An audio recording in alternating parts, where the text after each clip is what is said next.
Hello, my name is Benjamin Hart. I'm an American attorney and the managing director of Integrity Legal here in Bangkok, Thailand. I have been talking a lot this past year in 2024 about tax policy. I've also been talking a lot about digital money, and guess what? I don't like either. Now, let me be clear. People seem to think that I'm completely anti-tax or something. No, I get that there's a need for reasonable taxation in order to maintain sort of reasonable infrastructure and things of this nature. That being said, I mean, especially when coupling it with digitization, it seems that the World Economic Forum sycophants, as well as all of the other totalitarians who apparently have been cloaked for the better part of my life, come out of the woodwork the minute they think they're going to be able to digitize themselves into a sort of a, if you will, sort of a tax rentier paradise. And the fact of the matter is, I think none of this is going to come off, and frankly, all of it is bad for, frankly, rank and file ties and the economy in general. I thought of making this video after reading a recent article from the Bangkok Post, bangkokpost.com. Article is titled, Thailand's Proposed Salt Tax to be a Tiered System. The first thing I thought of was like, salt tax?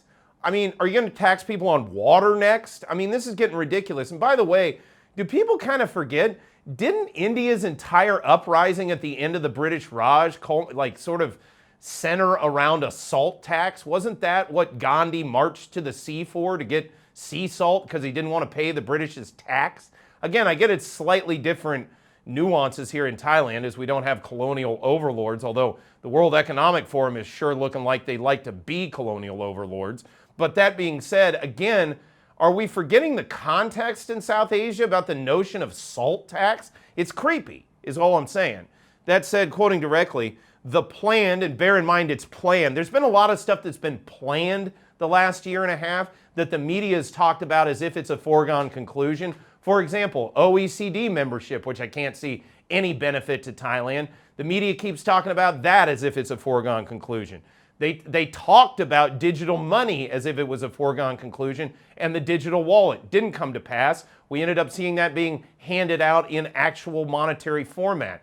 They also talked about the notion we were going to go 1 trillion baht into debt to create the digital wallet, again as a foregone conclusion. That was not a foregone conclusion. So I'm really getting tired of the media talking about things that are planned as if they are happening so that the public just goes along with it. I find it to be very pernicious and, quite honestly, very disingenuous. Again, quoting directly, the planned, quote, salt tax, unquote, is expected to materialize within the next year. The implementation in the form of a tiered system based on sodium levels, according to Kulaya Tantimit, Director General of the Excise Department, Thai people currently consume twice the amount of sodium that is standard. This is similar to the sugar tax introduced by the Excise Department 7 or 8 years ago, which led beverage producers to reduce sugar content. According to Ms. Kulea, the products likely to be subjected to the first salt tax might be snacks, which are considered to be non-essential items. Listen to what they are saying. First of all, they're taxing something that's very basic to the human condition. Salt. We all need it. Okay? This is equivalent to taxing water. And by the way, before you think that they wouldn't do that, they try to tax carbon dioxide, which is part and parcel of the cycle of life that is carbon-based humanity. So again, this is just the kind of people that these people are. Meanwhile, also understand, this is not a foregone conclusion. People that have problems with this, voice it to your parliamentarians. Tell them we're not interested in this nonsense, okay? But also look at how they're talking about it. It's to control you. It's a tax used to control you. Oh, you don't need that much salt. And by the way, there's no ongoing consensus as to whether or not sodium is bad, good, or indifferent. What we do know is the human body needs salt. It's just a basic component. We need it. And they're trying to tax it. Bear in mind, the word salary in the English language comes from salt, the word salt, S-A-L. Why does it come from that? Because Roman soldiers used to be paid in salt. Salt is something you absolutely have to have. It's a necessary component for people to live. And again, as I've said, we were talking about salt and salary. Again, the term, he's not worth his salt, comes from that notion. Again, where Romans were saying, oh, you didn't pull your own weight in the legion. You're not worth your salt. You're not worth your salary.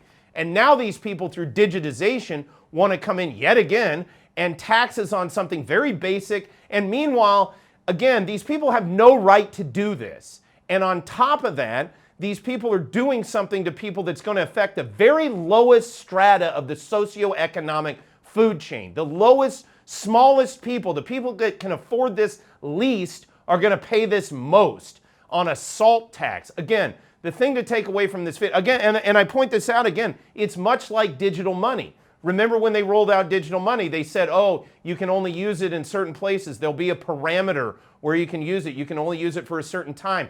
And you can only use it on certain products.